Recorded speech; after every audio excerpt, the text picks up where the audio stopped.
What's going on, guys? Today I will show you how to make a pull request and learn some basic Git. And also for those who are taking this course, I will show you how to make a submission by making a pull request. So without further ado, let's get into it. So this is the repository that we were working with. So this will store all the code, and it has a version history of all of the code changes that have been done to this repository. So it stores all the code and has some nice README files. Okay, so what I want to do, what the goal is for me, I'm currently logged into another account, my alternate account, rather than my main account, you can see here. So I will simulate being a collaborator on this project. This is an open public repository, so I don't have any special permissions. So I'm just a regular contributor.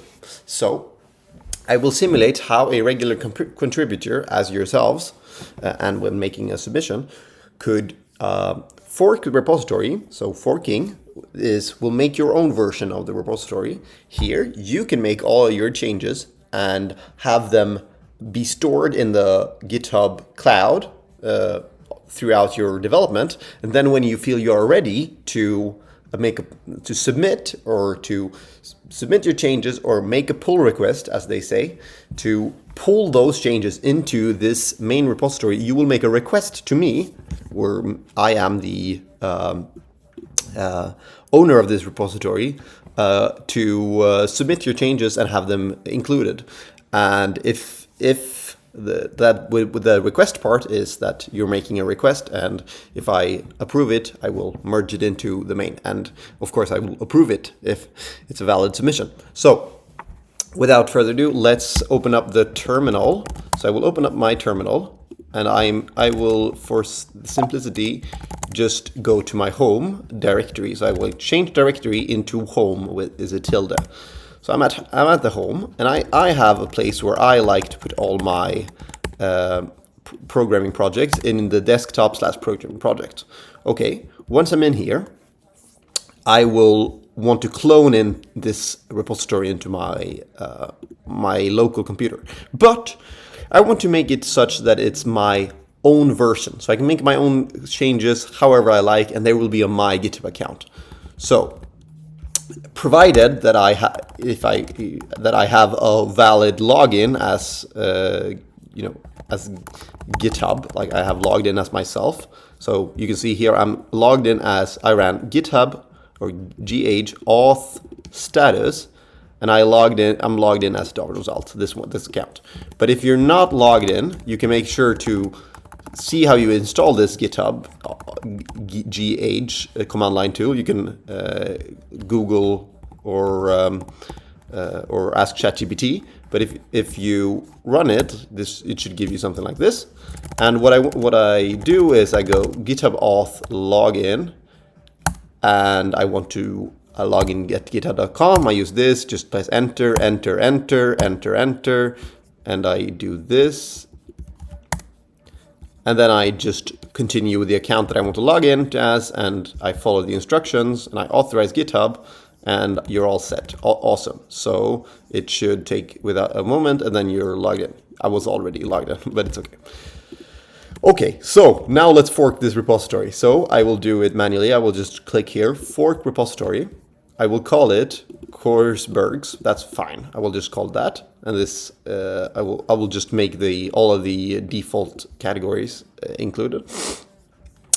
And now it's forking the repository, so it's making a little bit of a detour. And here now this is on my own account, this new account that I have. And if I look at my account, you can see that I have this repository, but it's a fork. It's my own version. Okay, I go into it, and what I want to do is I want to make a new branch, and I want to first I want to clone this into my repository. So I will just do this. I will write the code, or I will just copy the URL, and I will write git clone. So I will clone it, I will make a copy and have it locally on my computer. And now I should have this Coursebergs repository, which is a fork. And I will cd into it, change directory, go into that directory, and open up it in VS Code. And you can do it in other ways, open up in VS Code. But let's say I have this let's say I have a submission I want to make. I have a David's project, let's call it that. And this David's project, I have some files. I have some Python code, and I have some HTML, and I write some like all the stuff that says in the description what I should have in my submission. So if I run git status, so now I've made a change, and if you look at the status of this Git repository, you can see that I have made a change here. This change I've made, and it's not committed. So it's not added to the commit. So I will add all of my changes, git add dot, which add all my changes. And now if I run git status again, you can see that I have added all these new files to the repo.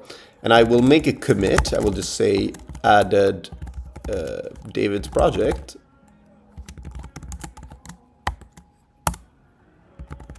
And I will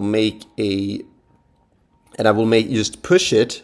So I just committed them, and so I will just go through it. I committed them, and I added a message -m saying added David's project. Okay, so now it's committed, and if I go status here, you can see that your branch is ahead of the main branch by one commit, and to push them onto the remote server, I have to run git push.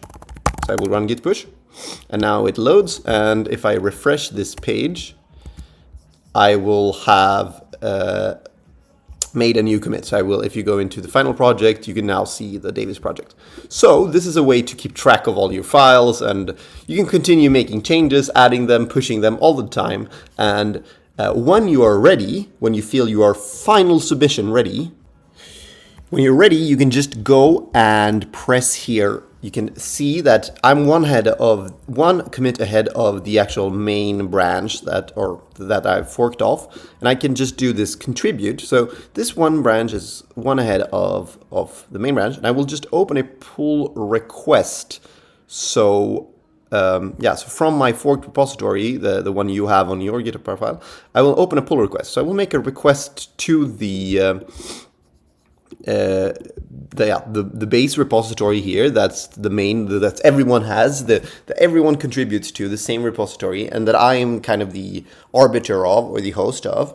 And I will just say, okay, added my project, and you can make a short description in the pull request. So I will say, hi, I added my project, please review. What you can write wherever, and in the pull request, you can see all of the changes to the files, and these green ones are all just additions of files. So I've just added a bunch of files. I changed 9 files and did 290 code additions rows, and I did 0 duplicitations. Okay, so I will create a pull request. Excellent. And that's it. Now I made a pull request. So the next step, it says that this is able to merge. And if I go on to my other account, I can merge this into main, and afterwards, this public repository that you can find here will have, after I merge, so you can see there will be an open pull request here, and after I merge it into main, you will have this code. And finally, if you go into the repo here, the main repo, as it is from my actual profile, not the forked one, you can see that there is an open pull request, and there's some guy saying I added my project, and this is the separate account that I have that added a pull request, and I can review it, and if I log into my real account, I could merge it. So that's how it goes. And thanks for watching, guys, and see you on the next time.